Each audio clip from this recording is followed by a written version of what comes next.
శ్రీ సాయి సచ్చరిత 5వ అధ్యాయం. చాంద్ పాటిల్ పెండ్లి బృందంతో కలిసి బాబా తిరిగి షిరిడీ రాక, సాయి అను నామమును, ఇతర యోగులతో సహవాసం, పాదుకల చరిత్ర, మొహిద్దీన్ కుస్తీ, జీవితంలో మార్పు, నీళ్లను నూనెగా మార్చుట, జవహర్ అలీ అను కపట గురువు పెండ్లి వారితో కలిసి బాబా తిరిగి షిరిడీకి వచ్చుట. ఔరంగాబాద్ జిల్లాలోని ధూప్ గ్రామం కలదు. అచట ధనికుడగు మహమ్మదీయుడు ఒకడుండెను. అతని పేరు చాంద్ పాటిల్. ఔరంగాబాద్ పోవుచుండగా అతని గుర్రం తప్పిపోయెను. 2 మాసములు వెదికినను దాని యందు జాడ దొరకకుండెను. అతను నిరాశ చెంది భుజములపై జీను వేసుకుని ఔరంగాబాదు నుండి ధూప్ గ్రామమునకు పోవుచుండెను. సుమారొక 9 మైళ్ళ నడిచిన పిమ్మట ఒక మామిడి చెట్టు వద్దకు వచ్చెను. దాని నీడలో ఒక వింత పురుషుడు కూర్చుని ఉండెను. అతడు తలపై టోపీ, పొడుగైన చొక్కా ధరించుచుండెను. చంకలో సటకా పెట్టుకుని చిలుము తాగుతూ ప్రయత్నించుచుండెను. దారి వెంట పోగా చాంద్ పాటిల్ని చూచి అతన్ని పిలిచి చిలుము తాగి కొంత తడవు విశ్రాంతి కొనమనెను. జీను గురించి ప్రశ్నించెను. అది తాను పోగొట్టుకుని గుర్రమని చాంద్ పాటిల్ బదులు చెప్పాను. ఆ దగ్గరలోనున్న కాలువ పక్కన వెదగమని ఫకీరు చెప్పాను. అతడచటకు పోయి గడ్డి వేయుచున్న గుర్రమును చూచి మిక్కిలి ఆశ్చర్యపడెను. ఈ ఫకీరు సాధారణ మనుషుడు కాదని గొప్ప సిద్ధపురుషుడై ఉండవచ్చని అనుకునెను. గుర్రమును తీసుకుని ఫకీరు వద్దకు వచ్చెను. చిలుము తయారుగా నుండెను. కానీ చిలుము వెలిగించుటకు నిప్పు గుడ్డను తడుపుటకు నీవు కావలసి ఉండెను. ఫకీరు సటకాను భూమిలో గుచ్చగా నిప్పు వచ్చెను. మరలా అక్కడే సటకాతో నేలపై మోదగా నీరు వచ్చెను. ఫకీరు చాపి గుడ్డముకు నీటితో తడిపి నిప్పుతో చిలుమును వెలిగించెను. అటుల సిద్ధమైన చిలుమును ఆ ఫకీరు తాను పీల్చిన తర్వాత చాంద్ పాటిల్కు అందించెను. ఇదంతయో చూచి చాంద్ పాటిల్కు ఆశ్చర్యం వచ్చెను. ఫకీరు తన గృహమును అతిథిగా రమ్మని చాంద్ పాటిల్ను వేడెను. ఆ మరుసటి దినమే ఫకీరు పాటిల్ ఇంటికి పోయి అచ్చట కొంతకాలం ఉండెను. ఆ పాటిల్ గ్రామమునకు మనసబు. అతని భార్య తమ్ముని కొడుకు పెండ్లి సమీపించెను. పెండ్లి కూతురిది షిరిడీ గ్రామం. అందుచే కావలసిన సన్నాహములన్నీ చేసుకుని పాటిల్ షిరిడీ ప్రయాణమయ్యెను. పెండ్లి వారితో కలిసి ఫకీరు కూడా బయలుదేరెను. ఎట్టి చిక్కులు లేక వివాహం జరిగిపోయెను. పెండ్లివారు ధూప్ గ్రామం తిరిగి వెళ్ళి ఫకీరు మాత్రం షిరిడీలో ఆగి అచ్చటనే స్థిరముగా నిలిచెను. ఫకీరుకు సాయి నామం ఇట్లు వచ్చెను. పెండ్లివారు షిరిడీ చేరగానే ఖండోబా మందిరమునకు సమీపముగా నున్న భక్త మహల్సాపతి గారి పొలమునకు ఉన్న మర్రిచెట్టు కింద బస చేసిరి. ఖండోబా మందిరమందు తగిలియున్న ఖాళీ జాగాలో బండ్లు విడిచిరి. బండ్లలో నున్న వారొకరు తర్వాత నొకరు దిగిరి. ఫకీరు కూడా దిగెను. బండి దిగుచున్న యువ ఫకీరును చూచి భక్త మహల్సాపతి రండి సాయి అని స్వాగతించెను. తక్కిన వారు కూడా ఆయన సాయి అని పిలువ ఆరంభించిరి. అది మొదలు వారు సాయిబాబాగా ప్రఖ్యాతులయ్యిరి. ఇతర యోగులతో సహవాసం. సాయిబాబా షిరిడీలో ఒక మసీదులో నివాసం ఏర్పరచుకునిరి. బాబా షిరిడీని రాకపూర్వమే దేవిదాసు అను యోగి షిరిడీలో ఎన్నో సంవత్సరముల నుండి నివాసించుచుండెను. బాబా అతనితో సాంగత్యం ఇష్టపడెను. అతనితో కలిసి కొంతకాలం మారుతి మందిరంలో చావడిలోనూ ఉండెను. కొంతకాలం ఒంటరిగా నుండెను. అంతటా జానకీదాసు గోసాని అని ఇంకొక యోగి వచ్చుటకు వచ్చెను. బాబా అప్పుడప్పుడు ఈ యోగితో మాట్లాడుచుండేవారు. లేదా బాబా ఉండి చోటుకు జానకీదాసు పోవుచుండెను. అటులనే పూణే తాంబే నుండి ఒక వైశ్యయోగి తిరిగి వచ్చుచుండెను. ఆయన గృహస్థుడు. పేరు గాంగాగీరు. ఒకనాడు బాబా స్వయంగా కుండలలో నీళ్లు తెచ్చి పూల చెట్లు పోయిచుండుట చూచి అతడు షిరిడీ గ్రామస్తులతో ఇట్లనెను. ఈ మణి ఇచ్చటుండుటచే షిరిడీ పుణ్యక్షేత్రమైనది. ఈయన ఈనాడు కుండలతో నీళ్లు మోయుచున్నాడు. కానీ ఇతడు సామాన్య మానవుడు కాదు. ఈ నేల నిజముగా పుణ్యం చేసుకొనున్నది కనుక సాయిబాబా అని ఈ మణిని రాబట్టు కొనగలిగెను. ఏవల గ్రామంలోనున్న మఠంలో ఆనందనాథుడు యోగి పొంగవనుడుండెను. అతడు అక్కల్కోటకర్ మహారాజు గారి శిష్యుడు. అతను ఒకనాడు షిరిడీ గ్రామం వాసులతో బాబాను చూడవచ్చెను. అతడు సాయిబాబాను చూచి ఇట్లనెను. ఈయన యొక్క అమూల్యమైన రత్నం. సామాన్యమైన మానవుని వలె కనిపించుచున్నప్పటికీ ఈయన మామూలు రాయి వంటి వాడు కాదు. ఈయనకొక అమూల్య వజ్రం ముందు ఈ సంగతి మీకే తెలియను. ఇట్లనుచు ఆనందనాథుడు తిరిగి ఏవలను వెళ్ళెను. ఇది శ్రీ సాయిబాబా యవ్వనమున జరిగిన సంగతి. బాబా దుస్తులు వారి నిత్యకృత్యములు. యవ్వనమందు బాబా తమ తల వెంట్రుకలను కత్తిరించుకొనక జుట్టు పెంచుచుండెను. పహిల్వాను వలె దుస్తులు వేసుకునేవారు. షిరిడీకి 3 మైళ్ళ దూరంలోనున్న రహతాకు పోయినప్పుడు ఒకసారి బంతి, గన్నేరు, నిత్యమల్లె మొక్కలు తీసుకుని వచ్చి నేలను చదును చేసి వాటిని నాటి నీరును పోయిచుండిరి. అనుదినము వామన్ తాత్యాను కుమ్మరి బాబాకు కాల్చని 2 పచ్చి కుండలు చుండెడివారు. బాబా స్వయంగా బావి నుండి నీళ్లు చేది ఈ నీటిని ఆ పచ్చి కుండల్లో తోడి భుజంపై మోసుకుని తెచ్చుకుని మొక్కలకు పోసడివారు. సాయంకాలం ఆ కొండలను వేప చెట్టు మొదలు బోలించుచుండిరి. కాల్చని ఒకటిచే అవి వెంటనే విరిగి ముక్కలు ముక్కలుగా చుండెవి. ఇట్లు 3 సంవత్సరములు గడిచెను. సాయిబాబా కృషి వలన అచట ఒక పూల తోటం లేచెను. ఆ స్థలంలోనే ఇప్పుడు బాబా సమాధి ఉన్నది. దానినే సమాధి మందిరం అందురు. దాన్ని దర్శించుటకు కొరకే అనేక మంది భక్తులు విశేషముగా పోచున్నారు. వేప చెట్టు కిందనున్న పాదుకల వృత్తాంతం. అక్కల్ కోటకర్ మహారాజు గారి భక్తుడు బాయి కృష్ణాజీ అలీ బాగ్కర్ ఇతడు అక్కల్ కోటకర్ మహారాజ్ గారి చిత్రపటమును పూజించడు వారు. అతడు ఒకప్పుడు షోలాపూర్ జిల్లాలోని అక్కల్కోటం గ్రామమునకు పోయి మహారాజ్ గారి పాదుకలను దర్శించి పూజించవలనని అనుకొనెను. అతడచ్చటికి పోక మునిపే స్వప్నంలో ఆ మహారాజ్ దర్శనం ఇట్లు చెప్పాను: ప్రస్తుతం షిరిడి నా నివాస స్థానం. అతడికి పోయి నీ పూజను అనురింపుము. అందుచే అక్కల్కోటం పోవాలని తన నిర్ణయం మార్చుకొని బాయి కృష్ణాజీ షిరిడి చేరి బాబాను పూజించి అచటచే 6 మాసములు ఆనందంతో గడిపెను. దీని జ్ఞాపకార్థం పాదుకలు చేయించి శ్రావణ మాసంలో ఒక శుభదినం నాడు వేప చెట్టు క్రింద ప్రతిష్ఠింపజేయించెను. ఇది శకం 1834 శ్రావణ మాసంలో జరిగెను. దాదా కేల్కర్ ఉపాసనీ బాబా అనువారు బహుజను శాస్త్రోక్తముగా జరిపిరి. దీక్షిత అను బ్రాహ్మణుడు పాదుకల నిత్య పూజకు నియమింపబడెను. దీన్ని పర్యవేక్షించు బాధ్యత భక్త సగున్మేర్ నాయక్ అప్పగించబడినది. ఈ కథ యొక్క పూర్తి వివరములు. తానే వాస్తువుడై శ్రీ బీబీ దేవు బాబాకు గొప్ప భక్తుడు. వీరు అమల్తాదారుగా పదవీ విరమణ చేసిరి. వేప చెట్టు కింద ప్రతిష్ఠింపబడిన పాదుకలను సంబంధించి వివరములన్నీ సగున్మేరు నాయక్ మరియు గోవింద కమలాకర్ దీక్షితుల నుంచి సేకరించి పాదుకలను పూర్తి వృత్తాంతం శ్రీ సాయి లీల మాసపత్రికలను 2వ సంపుటం 1వ సంచికం 25 పేజీలో ఈ రీతిగా ప్రచురించబడెను. 1912వ సంవత్సరంలో బొంబాయి నుండి డాక్టర్ రామారావు కొఠారేయును అతడు షిరిడి వచ్చెను. వానితో పాటుగా అతని కాంపౌండర్ను మరియు అతనికి మిత్రుడైన బాయి కృష్ణాజీ అలీ బాగ్కర్ అన్నతడు వెంట వచ్చిరి.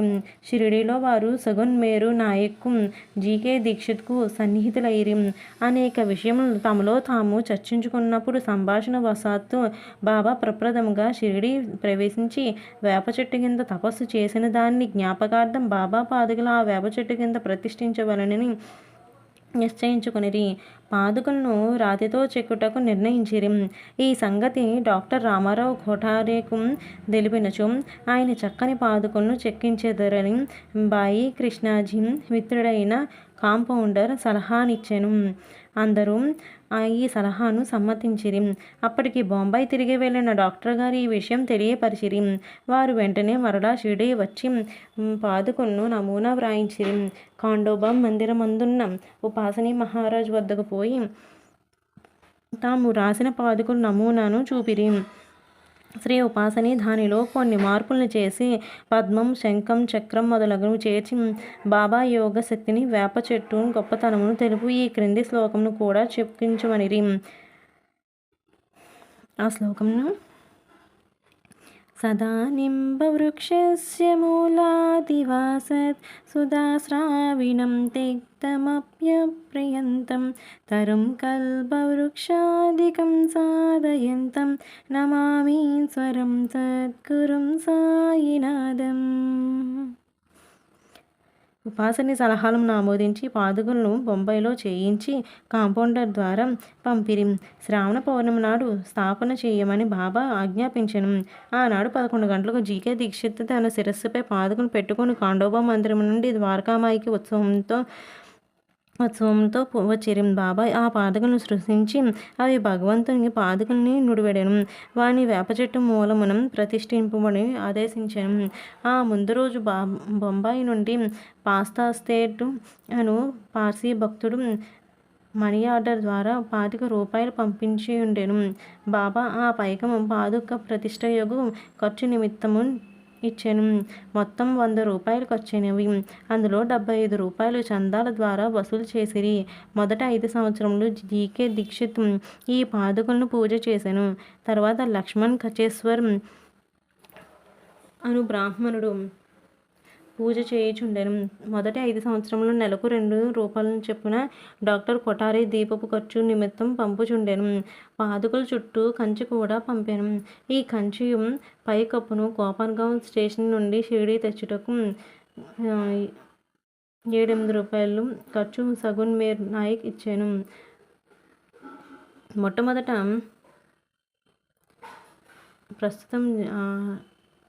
ప్రస్తుతం పూజ చేయుచున్నాడు. సగునుడు నైవేద్యం దీపం పెట్టుచున్నాడు. మొట్టమొదట బాయి కృష్ణాజీ అక్కలకోటకర్ మహారాజు భక్తుడు 1912వ సంవత్సరంలో వేప చెట్టు కింద పాదుకను స్థాపించినప్పుడు అక్కలకోటకు పోవచ్చు మార్గమధ్యమున షిరిడీ యందు దిగిన. బాబా దర్శనం చేసిన తర్వాత అక్కలకోట గ్రామం నందు పోవాలనుకుని బాబా వద్దకేగి అనుమతి నిమ్మను. బాబా ఇట్లనెను, అక్కలకోటలో ఏమన్నది? అక్కడేల పోయేదవు? అక్కడుండే మహారాజు ప్రస్తుతం ఇక్కడనే ఉన్నారు. వారే నేను. అది విని బాయి కృష్ణాజీ అక్కలకోట వెళ్ళుట మానుకొనెను. పాదుకల స్థాపన తర్వాత అనేక పర్యాయములు షిరిడీ యాత్ర చేసెను. హేమడ్ పంతునకు వివరములు తెలిసి ఉండవు. తెలిసి ఉన్నచో సచ్చరితలో వ్రాయటం మానయుండరు. మొహమ్మదుద్దీన్ తంబోలితో కుస్తీ జీవిత చరిత్రలో మార్పులు. షిరిడీ గ్రామంలో కుస్తీలు పట్టుట వాడుక. అతడు మొహిద్దీన్ తాంబోళి అనువాడు తరచుగా కుస్తీలు పట్టుచుండెడివారు. వానికి బాబాకు ఒక విషయమై భేదాభిప్రాయం వచ్చి కుస్తీ పట్టిరి. అందులో బాబా ఓడిపోయెను. అప్పటి నుండి బాబాకు విరక్తి కలిగి తన దుస్తులను నివసించు రీతిని మార్చుకొనెను. లంగోటి బిగించుకొని పొడగాటి చొక్కాని తొడిగి నెత్తిపైన గుడ్డ కట్టుకునేవారు. ఒక గోనె ముక్కపై కూర్చునేవారు. చింకీ గుడ్డలతో సంతుష్టి చెందేవారు. రాజ్యభోగ్యము కంటే దారిద్ర్యమే మేలని నుడివడేవారు. పేదవారికి భగవంతుడు స్నేహితుడనేవారు. గంగాగీరుకు కూడా కుస్తీల యందు ప్రేమ. ఒకనాడు కుస్తీ పట్టుచుండగా అతన్ని వైరాగ్యం కలిగెను. అదే సమయమున దేహమును దమించి దేవుని సహవాసం చేయమని మరి ఒక శరీరవాణి అతనికి వినిపించెను. అప్పటి నుండి గంగాగిరి సంసారం విడిచెను. ఆత్మసాక్షాత్కారం కొరకు పాటుపడెను. పునతాంబే దగ్గర నది ఒడ్డున ఒక మఠమును స్థాపించి తన శిష్యులతో నివసించుచుండెను. సాయిబాబా జనులతో కలిసిమెలిసి తిరిగేవారు కారు. ఎవరితోనూ తమంతట తాము మాట్లాడేవారు కారు. ఎవరైనా ఏదైనా అడిగిన దానికి మాత్రం జవాబిచ్చేవారు. దినంలో ఎక్కువగా భాగం వేప చెట్టు నీడ యందు, అప్పుడప్పుడు యూరవతల ఉన్న కాలు ఎడ్డున గల తుమ్మ చెట్టు నీడను కూర్చునేవారు. సాయంకాలం ఊరకనే కొంత దూరం నడిచేవారు. ఒక్కొక్కసారి నీమ్గావ్ పోచుండేవారు. నీమ్గాంలో బాబా సాహెబ్ త్రయంబక్జీ డేంగలే అనుమతి అనునతన్ని ఇంటికి తరచుగా పోవారు. బాబాసాహెబ్ డేంగలే యందు సాయిబాబాకు మిక్కిలి ప్రేమ. అతని తమ్ముని పేరు నానాసాహెబ్. అతడు 2 వివాహం చేసుకొనను. సంతానం కలగలేదు. బాబాసాహెబ్ డేంగలే అతని సోదరుని సాయిబాబా వద్దకు పంపెను. బాబా అనుగ్రహంచే నానాసాహెబ్కు పుత్ర సంతానం కలిగెను. అప్పటి నుంచి బాబాను దర్శించుటకు ప్రజలు తండోపతండములుగా రాసాగిరి. వారికి కీర్తి అంతటను వెల్లడి అయ్యెను. అహ్మద్ నగర్ వరకు వ్యాపించెను. అక్కడ నుంచి నానాసాహెబ్ చందోర్కర్, కేశవ్ చిదంబర్ మొదలగల అనేక మందికి షిరిడీ వచ్చుట ప్రారంభించిరి. దినమంతయు బాబాను భక్తులు చుట్టియుండెడివారు. రాత్రుల యందు బాబా పాడుపడిన పాత మసీదు యందు సంయమించుచుండెను. పొగ పీల్చుకుని చిలిం గొట్టంను, కొంత పొగాకు, ఒక రేకు డబ్బా, కఫ్ని, తలగుడ్డ ఎల్లప్పుడూ దగ్గర నుంచుకొనెను. సటక మాత్రమే అప్పటితో ఆయనకున్న సామాన్లు. తలపై ఒక గుడ్డను చుట్టి దాని అంచులను జడవలే మెలిపెట్టి ముడివేసి ఎడమ చెవి పైనుంచి వెనుకకు వేలాడినట్లు వేసుకునేవారు. తమ దుస్తులను వారు తరబడి ఉతకకుండా ఉంచుడేవారు. చెప్పులను తొడిగేవారు కాదు. దినమంతయు గోనుగుడ్డపైనే కూర్చుండేవారు. లంగోటి కట్టుకొనివారు. చలిని కాచుకుని పందునికెదురుగా ఈశాన్య భాగంలో గల కొయ్య చేపట్టుపై తమ ఎడమ చేతి నానించి దక్షిణముఖముగా కూర్చుండేవారు. ఆ దినులో అహంకారమును, కోరికలను, ఆలోచనలు ఆహుతి చేసి అల్లాయే యజమాని అని పలికేవారు. మసీదులో 2 గదుల స్థలమును మాత్రమే ఉండెను.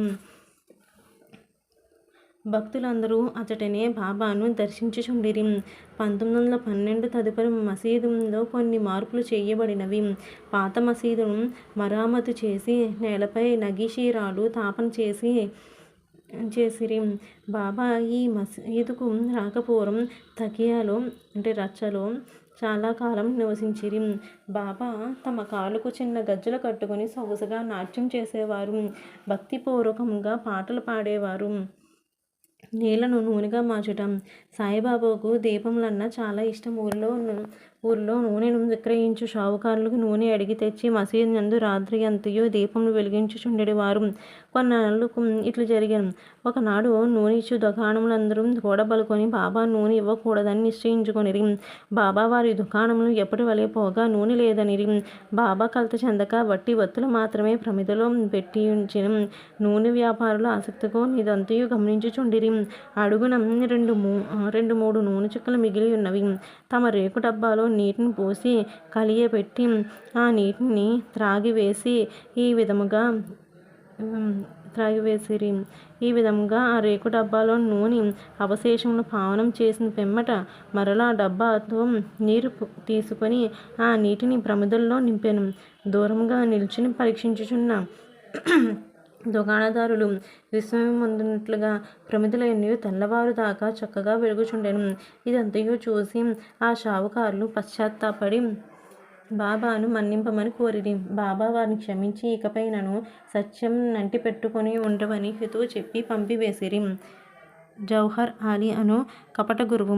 పైన వివరించిన కుస్తీ జరిగిన 5 ఏండ్ల తర్వాత అహ్మదానగర్ నుండి జవహర్ అలీ అను ఫకీరొకడు శిష్యులతో రహదా వచ్చెను. మందిరమందునకు సమీపముగానున్న స్థలములో దిగెను. ఆ ఫకీరు బాబా చదువుకున్నవాడు, ఖురాన్ అంతయు వల్లించగలడు, మధుర భాషణుడు. ఆ ఊరిలోనే భక్తులు వచ్చి వారిని సన్మానించుచు గౌరవంతో చూచుంచెడివారు. వారి సహాయముతో వీరభద్రుడు మందిరమునకు దగ్గరగా ఈద్గా అను గోడను నిర్మించుటకు పూనుకొనెను. ఈదుల్ ఫితర్ అను పండుగ నాడు మహమ్మదీయులు నిలుచుకొని ప్రార్థించు గోడయే ఈద్. ఈ విషయంలో వివాదం లేచి అది ఘర్షణకు దారితీసెను. దాన్ని జవహర్ అలీ విడిచి షిరిడీ చేరి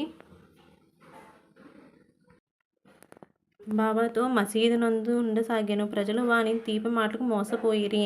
అతడు బాబాను తన శిష్యుడని చెప్పువాడు. బాబా యందును అడ్డు చెప్పక శిష్యుని వలె మసులుకొనెను. తర్వాత గురు శిష్యులిద్దరూ రహతాకు పోయి ఇచ్చట నివసించుటకు నిశ్చయించుకొనిరు. గురువునకు శిష్యుని శక్తి ఏమీయో తెలియకుండాను, శిష్యునికి మాత్రం గురువు యొక్క లోపములు బాగా తెలియను. అప్పటికప్పుడు బాబా ఆ కపట గురువును ఎప్పుడూ గౌరవించక శిష్య ధర్మమును శ్రద్ధగా నెరవేర్చుచుండేవారు. అప్పుడప్పుడు వారిరువురు షిరిడీకి వచ్చిపోవుచుండేవారు, కానీ అధికముగా రహతాలోనే నివసించేవారు. షిరిడీలో సాయి భక్తులను బాబా ఆ విధంగా రహతాలో నుండుట ఎంతమాత్రం ఇష్టగుండలేకుండెను. అందుచే వారందరూ కలిసి బాబాను మరలా షిరిడీకి పిలుచుకుని వచ్చుటకు రహతా వెళ్ళిరి. వారు రహతాలో ఈద్గా వద్ద బాబాను ఒంటరిగా చూచి వారిని తిరిగి షిరిడీకి తీసుకుపోనుటకే వచ్చినామని చెప్పిరి. జవహర్ అలీ ముక్కోపి అని, ఆయన తనను విడిచిపెట్టాడని, అందువలన తాను తన యందు ఆశ విడిచి ఫకీర్ అక్కడికి వచ్చు లోపల షిరిడీ మరలి వెళ్ళుటకు మంచిదని బాబా వారికి సలహా ఇచ్చెను. వారిట్లు మాట్లాడుకొనుచుండగా జవహర్ అలీ అక్కడకు వచ్చి బాబాను తీసుకుని పోవుటకు ప్రయత్నించున్న షిరిడీ ప్రజలపై మండిపడెను. కొంత వాదోపవాదనలు జరిగిన పిమ్మట గురు శిష్యులు ఇద్దరం తిరిగి షిరిడీకి పోవుటకు నిర్ణయమైనది. వారు షిరిడీ చేరి ఆ చెట్టుని నివసించుచుండిరి. కొన్ని దినముల పిమ్మట దేవిదాసు ఆ కపట గురువును పరీక్షించి అతన్ని బండారం బయట పెట్టాను. చాందపాటిలు పెళ్లి బృందంలో బాబా షిరిడీ వచ్చుటకు 12 సంవత్సరం ముందే 12 ఏండ్ల వయసులో దేవిదాసు షిరిడీ చేరెను. వారు మారుతి దేవాలయంలో నుండెడివారు.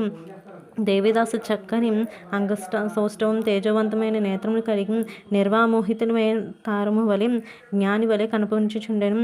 తాత్యాపాటిల్, కాశీనాథ్, షింపి మొదలగు గల అనేక మంది దేవిదాసు తమ గురువుగా భావించుటవారు. వారు జవహర్ అలీ దేవిదాసు వద్దకు తీసుకుని వచ్చిరి. వారి మధ్య జరిగిన వాదంలో జవహర్ అలీ చిత్తుగా ఓడిపోయి షిరిడీ నుంచి పలాయనం చిత్తగించెను. ఆ తర్వాత అతడు వైజాపూర్లో నుండి చాలా ఏండ్ల తర్వాత షిరిడీ తిరిగి వచ్చి బాబా పాదములపై పడెను. తాను గురువు సాయిబాబా శిష్యుడు బ్రహ్మవాణి మనసు నుండి తొలగి తన ప్రవర్తన పశ్చాత్తాపడను.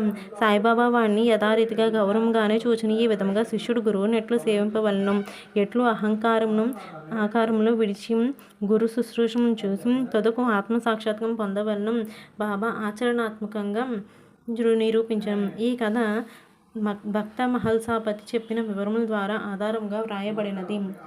5వ అధ్యాయం సంపూర్ణం.